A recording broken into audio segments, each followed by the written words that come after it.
and welcome to No Hype Media's first ever episode of Chompt Down Reviews, where I review and talk about movies with special members from the No Hype cast. I'm your host, Benjamin Robert, and for the first episode of our show, we're going to start off with a real classic. We're going to be talking about The Shining by Stanley Kubrick. I figured it would be a good place to start since I first watched it when I first started getting into movies, and I really enjoyed it, and it's really stuck with me since. It's still one of my favorites to this day. And my guest today is the local mailman and a good friend from the No Hype cast. His name is Eugene Walters. Eugene Walters, welcome to the show, my friend. Hey, don't talk about me like I'm not here. My name's Eugene Walters. My friends call me Hugh, you can call me Walters. But ladies, don't call me after 8. It's my bedtime. Have you ever seen The Shining before, Walter? No, I didn't have time for that. You didn't have the time. The Shining came out in 1980. I was delivering mail. It's a tough job, buddy. You don't know what I've seen. Back in 1957. Alright, Walter, I'm gonna save them from some pretty dark stuff. Let's get into the most classic horror movie of all time, The Shining. Well, let's jump right in.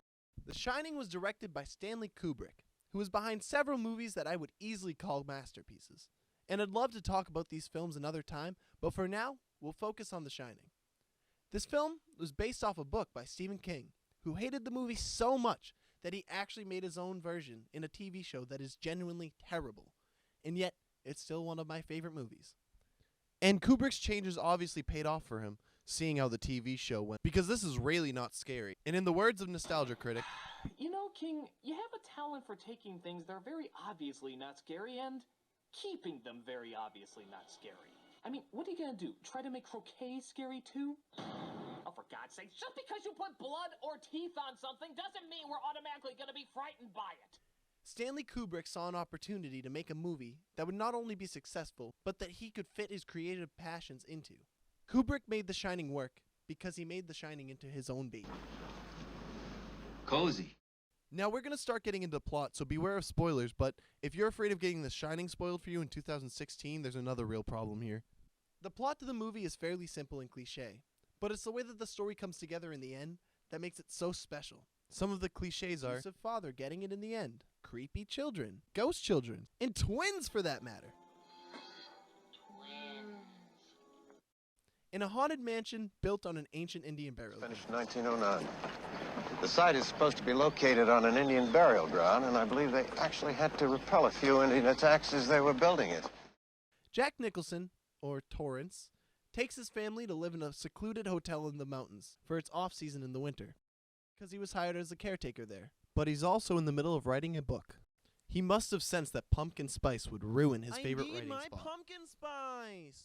But while the Torrance family is completely alone in the mountains, the camera tells us that there's more. Much, much more. After a creepy old dude tells Danny, or Doc, wait, why do they call that kid Doc again? Yeah, we call him Doc sometimes, you know, like in the Bugs Bunny cartoons. What's up, Doc? What's up, Doc? Yeah. What's up, Doc? Alright, I wanted to jab some fun at this guy, but before that was a decent impression.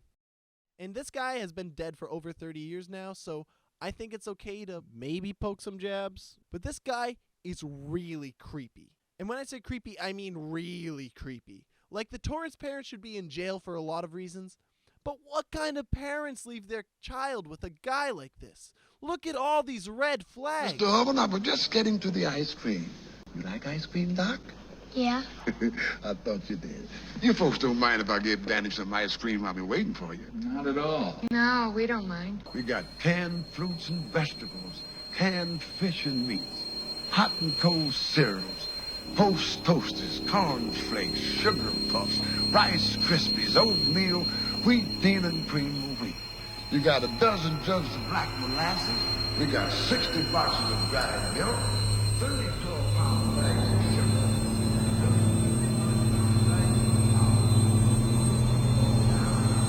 How'd you like some ice cream, Doc? Yeah. Good.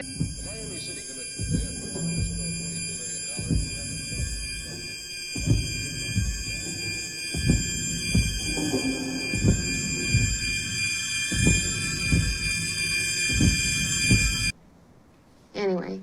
Well, this creepy dude tells Danny about The Shining, which is what he calls Danny's superpower. See, Danny's kind of like Professor X from the X-Men in some way. Danny can see visions of the future, and he also has a little boy in his finger named Tony. Hey, I know a Tony. Tony Luciano. Walter, settle down. And I'm pretty sure that Danny is able to see the ghosts a lot easier than his parents are because of his connection to The Shining. But the movie never tells us that Jack isn't connected to The Shining, which is a big puzzle piece, but we'll get into that. After months of solitude, the boredom starts to really nag at Jack, and he really wants a beer. Anything for a drink. In my goddamn soul. Just a glass of beer. So badly that he offers to sell his soul to no one in particular. And since Jack may or may not be going insane,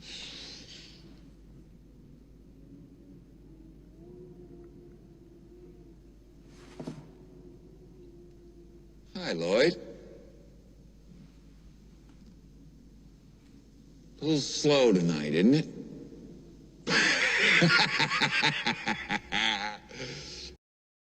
a man in a red suit shows up and gives him what he's asking for. And that's when Jack really starts to go full-on maniac. See, it's hard to tell if Jack's madness comes from himself and his psychosis affecting him, or because there really are ghosts around him. See, Danny can see all this supernatural stuff going on, but he's a child. We can't trust that he's not just using his imagination to make up excuses for what he's seeing. He's not really a reliable character when it comes to testimonies. So is what Jack's seeing in his head? Or are there really ghosts? Or was Jack always a ghost? Then how did he bring his family up to the hotel? What, did he pretend to live a whole life as a ghost? And what's Jack's publisher going to do if he doesn't get a fresh book by the end of the winter? I don't know the answers to any of these questions, but it really doesn't matter. Because by the time the movie is over, you felt the solitude that Jack's felt. You felt his insanity creep onto him. Kubrick drowns you in solitude with these long tracking shots and these electronic scratching noises over the music. He fills the space of the frame with big empty rooms. And by the time we start to see ghosts, it's hard to tell if they really are ghosts or if they're just people that have been hiding in the back room to mess with the Torrance family, as if their terror was all some big joke. I like this little bit a lot. He's throwing a ball around inside to show that there's literally no one watching over him. He can do whatever he wants. He's in complete solitude. And when you're a kid, if your mom left you alone in the house, you would throw a ball around, right?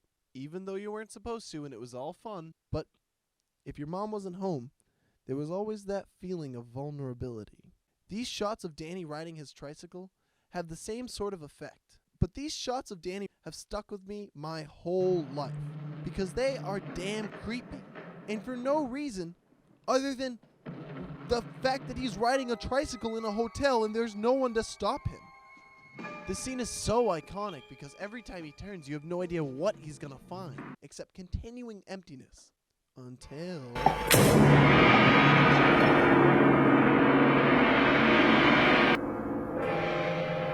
Come and play with us, Stanley. Forever and ever and ever. Ugh. Oh my god. The Shining has a lot of deeper concepts too for you Nolan fans.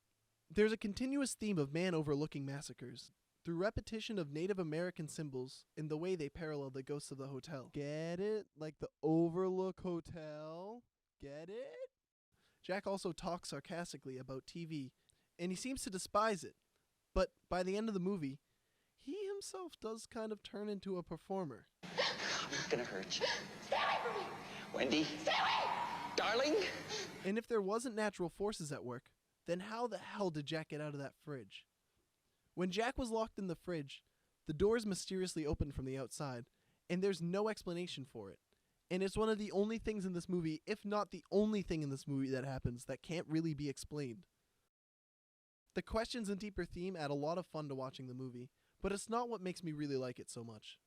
I really like how this movie takes you on Jack Torrance's journey and leaves us just as perplexed as Shelley was about what happened to Jack. And before we're done, let's talk about Shelley. She is so good at making you feel the fear that she is feeling. I can't imagine making some of the faces that she makes in this movie, but the way that she makes them feel so real in the moment, and it holds on her for so long.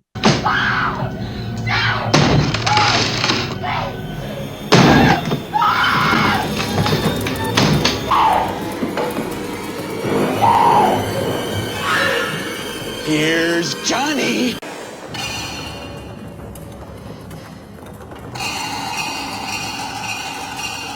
Supposedly, there's an explanation for the scene in the book somewhere, but honestly, I don't even want to know.